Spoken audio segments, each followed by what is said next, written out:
नमस्कार, मैं कमलेश कबीर आपका एक बार फिर स्वागत करता हूं इस नए एपिसोड में। इस एपिसोड में हम बात करेंगे उन लोगों की जो अपना एक एजेंडा चलाते हैं और उनका एजेंडा होता है कैसे भी करके मोदी को टारगेट करना, मोदी को विरोध करना।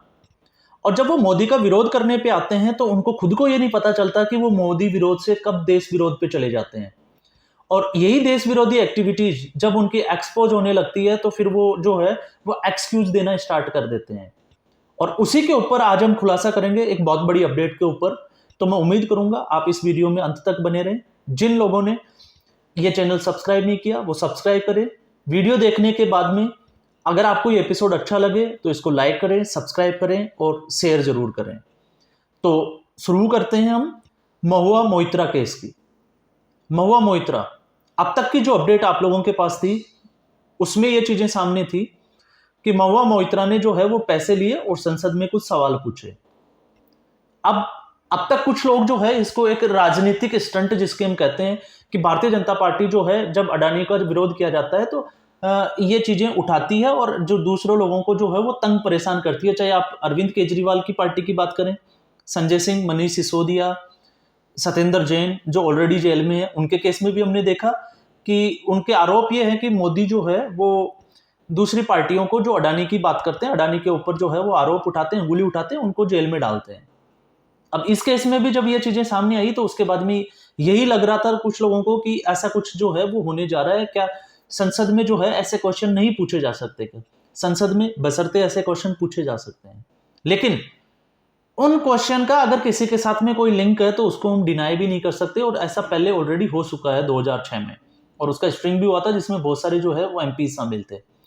अब ऐसा इसलिए क्योंकि अब तक जो है वो माना जा रहा था कि हो सकता है ये राजनीतिक जिसको कहते हैं कि पार्टियां अपने आप को बचाने के लिए, डिफेंड करने के लिए ये ऐसी स्टेप लेती है। लेकिन इस केस में ऐसा नहीं था। ऐसा इसलिए कह रहा हूं क्योंकि ई टाइम जो आपको पता है, टाइम्स नव भारत न्यूज चैनल, तो कल जो है इस केस के मुख्य किरदार, अब तक जो चीजें सामने आई है इसमें जो स्टोरी जो पकड़ में आ रही थी वो थी लव ट्रायंगल। और अब तक जो है इसके मुख्य 3 किरदार थे, महुआ मोइत्रा, इसके अलावा अनंत देहादराई, और तीसरा जो पर्सन था वो था दर्शन हीरानंदानी। हीरानंदानी जो ग्रुप है उसके हेड जिसकी हम बात कर सकते हैं, जिनका ये ग्रुप है दर्शन हीरानंदानी। एक इनकी जो उम्र है वो सबकी एक जैसी है। अब तक जो सामने आया था, अनंत देहादराई ने इस पूरे मैटर को जो है उसका खुलासा किया था कि ऐसे जो है वो महुआ मोइत्रा हीरानंदानी ग्रुप से पैसे लेती है और फिर सवाल पूछती है। और उसमें महुआ मोइत्रा का एक स्टेटमेंट आया था कि ये जो है जिसको बोलते हैं ना मतलब जला हुआ आशिक जो बदला लेने की कोशिश करता है। तो कहीं ना कहीं महुआ मोइत्रा ने ये तो कबूल किया कि अनंत देहादराई जो है वो उनका करीबी दोस्त के बजाय कुछ आगे तक था। अब इसमें जब सारे आरोप जो है वो हीरानंदानी ग्रुप के ऊपर चले जाते हैं तो कल जो है टाइम्स नाउ नव भारत के ऊपर हीरानंदानी जो है उनका एक इंटरव्यू हुआ, नाविका कुमार ने उनका इंटरव्यू लिया। और जब इसके बारे में पूछा गया, क्योंकि स्पेशली जो है आपको पता होगा कि हीरानंदानी ग्रुप की तरफ से, हीरानंदानी की, दर्शन हीरानंदानी की तरफ से एक हलफनामा जो है वो एथिक्स कमेटी को, जिसको हम प्रिविलेज कमेटी जो संसद की है, लोकसभा की, उसको भेजा गया था। और उसके बाद में ये कयास लगाए गए थे कि ये जो सारा जो है वो लेटर हेड के ऊपर महुआ मोइत्रा का अगर आप देखोगे ट्वीट तो ये उन्होंने कहा था कि ये सफेद कागज पे एक सिग्नेचर किया हुआ है, तो इस पे कहीं भी जो है वो ऐसा कुछ लिखा हुआ नहीं है, कोई लेटर हेड नहीं है, तो इसको कैसे हम सही मान लें। तो जब इसके ऊपर जो है वो नाविका कुमार ने दर्शन हीरानंदानी से जब क्वेश्चन किए तो उन्होंने कहा कि जब ये प्रिविलेज कमेटी, जब मेरा सीधा नाम उछल के आया तब उस वक्त मैं जो था वो दुबई में था।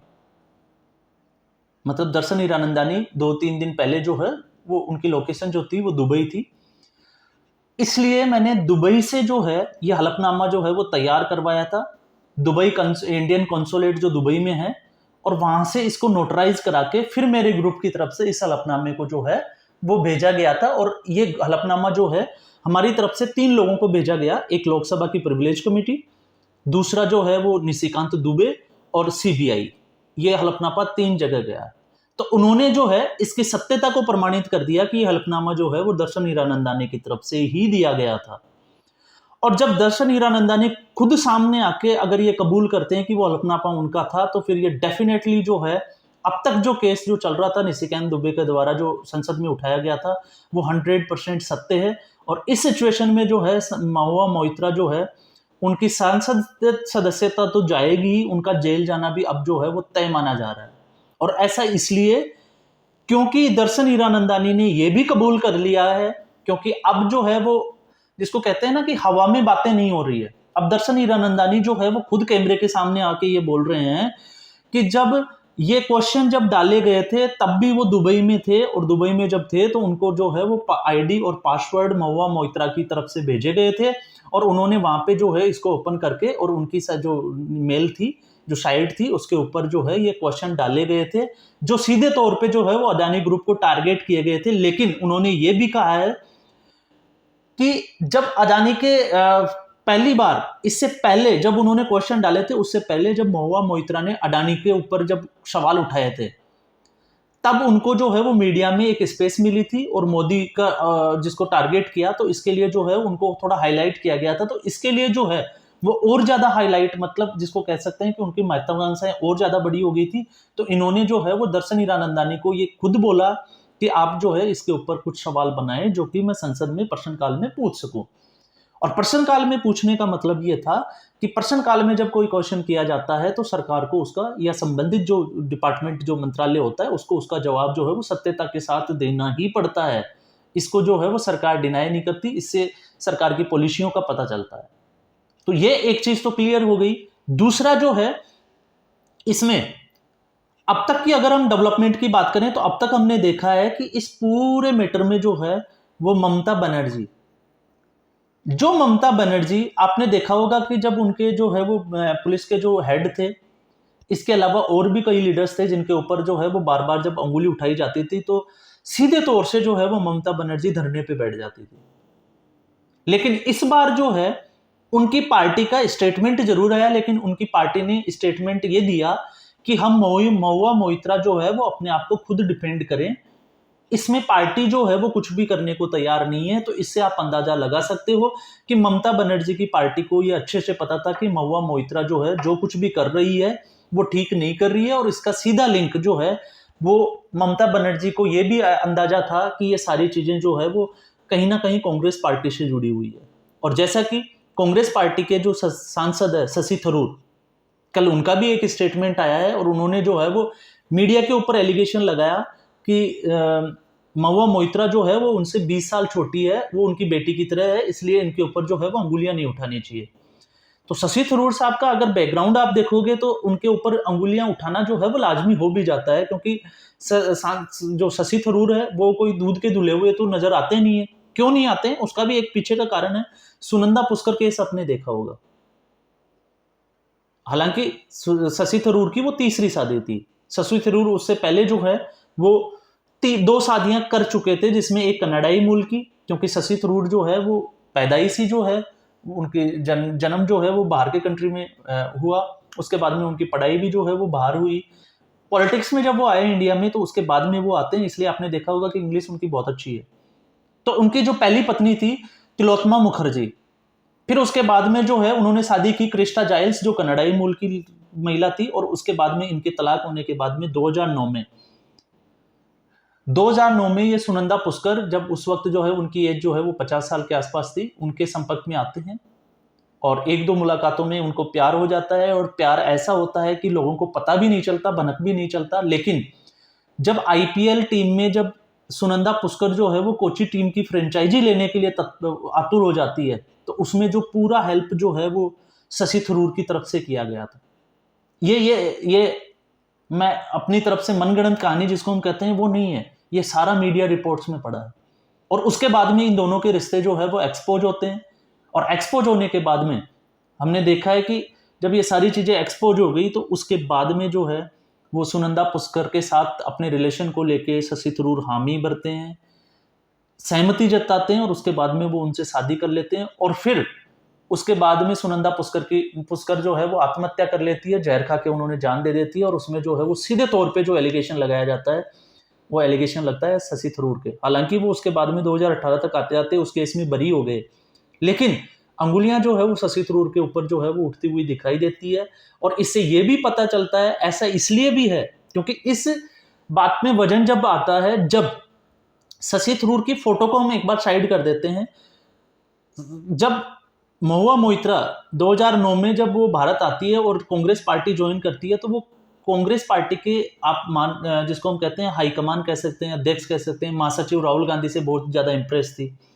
उनसे जो है वो बड़ा उनका जिसको कहते हैं कि लगाव था। और उसके बाद में वो जो है वो टीएमसी जो है उसके 1 साल बाद ज्वाइन करती है। लेकिन इस केस में हमने देखा है कि ये अडानी का जो टारगेट करने का जो मुद्दा है वो कांग्रेस का बड़ा, जिसको हम कह सकते हैं 1-2 साल से जो है वो कांग्रेस इस मुद्दे को उठाती थी, और एकाएक जो है इसको महुआ मोइत्रा भी जो है वो उठाने लग गई। तो इससे ये एक चीज तो डेफिनेटली ये चीजें हैं कि महुआ मोइत्रा जो है वो टीएमसी के बजाय वो कांग्रेस के ज्यादा संपर्क में थी, और यही एक वजह है कि आज ममता बनर्जी जो है उनसे दूरी बना के चल रही है। अब शायद आपको ये चीजें समझ में आएगी कि ममता बनर्जी जो है वो इस मुद्दे पे खुल के सामने क्यों नहीं आ रही है। और जब ये कांग्रेस पार्टी के कांटेक्ट में है तो फिर इसका मतलब ये 1-2 नहीं, कम से कम भी जो है वो 5-10 सांसदों के कांटेक्ट में जरूर है, जो लगातार जो है वो मोदी विरोध के चक्कर में जो है वो अडानी का एक मामला उठाते हैं और मोदी को उनका टारगेट करने का। क्योंकि आपने देखा होगा अभी राहुल गांधी ने भी एक प्रेस कॉन्फ्रेंस की थी, और उस प्रेस कॉन्फ्रेंस में सीधे तौर पर जो है वो अडानी को कोल संबंधी जो था, इंडोनेशिया से कोयला लाके वो दुगने दामों पे यहाँ बेचते हैं, उसको लेके एक मुद्दा उठाया था, और सीधा टारगेट जो है वो लोकसभा चुनाव को देख के मोदी के ऊपर किया था। तो अब ये चीजें जो है वो साफ तौर से जो है वो दुनिया के सामने आ रही है धीरे धीरे निकल के। तो यहाँ पे आपने एक चीज जो थी कि अब तक ये कयास लगाए जा रहे थे कि इसमें क्या डेवलपमेंट होगा क्या नहीं होगा, लेकिन दर्शन हीरानंदानी ने जो इंटरव्यू दिया, वो जब कैमरे के सामने आए तो उन्होंने जो है वो सारे प्रामाणिकता जो है इसको कयासों को, जो कयास लगा रहे थे उनके कयासों को बंद कर दिया। क्योंकि कुछ लोग मीडिया वाले भी जो एजेंडा चलाते हैं वो भी इसमें ये था कि अब ये जो है वो महुआ मोइत्रा को टारगेट किया जा रहा है, लेकिन महुआ मोइत्रा को टारगेट नहीं किया जा रहा था। इसमें जो था वो सच्चाई थी। अनंत देहादराई, उनके साथ एक कुत्ते को लेकर भी मैटर चल रहा है। खैर कुत्ते जो है वो पॉलिटिक्स से हमें दूर रखना चाहिए, लेकिन उनके साथ जो थे वो बॉयफ्रेंड थे, एक्स बॉयफ्रेंड, और ये कबूल की है महुआ मोइत्रा ने भी। और जब हम करीब हम जितने करीब होते हैं तो हमें पता होता है कि एक दूसरे का कि चल क्या रहा है। और उन्होंने कहा था कि ये जो है इनकी महत्वाकांक्षा ज्यादा है, और ये सवाल पूछने के बदले जो है वो महंगे महंगे गिफ्ट लेते हैं, और गिफ्ट के ऊपर भी जो है वो कई बार मीडिया हाउस में जो है ये खबरें चली थी। तो अब इन चीजों के ऊपर जो है वो स्टाम्प लगाने का जो काम किया वो दर्शन हीरानंदानी ने किया। तो अब तक जो चीजें समझ में आ रही है कि हमारे देश में जो है वो कुछ भी हो सकता है। हम जिसे सच मानते हैं वो गलत हो जाता है, जिसको हम गलत मानते हैं वो सच निकल जाता है, और यही चीजें चलती रहती है। और इससे एक चीज और देखो आप, इस पूरे मुद्दे पे अब तक जब कांग्रेस पार्टी और विपक्षी जो थे वो अडानी को लेके प्रधानमंत्री मोदी के ऊपर निशाना लगा रहे थे, अब उनके एकाएक जो है वो मुंह के ऊपर जो है वो जोरदार तमाचा पड़ा है।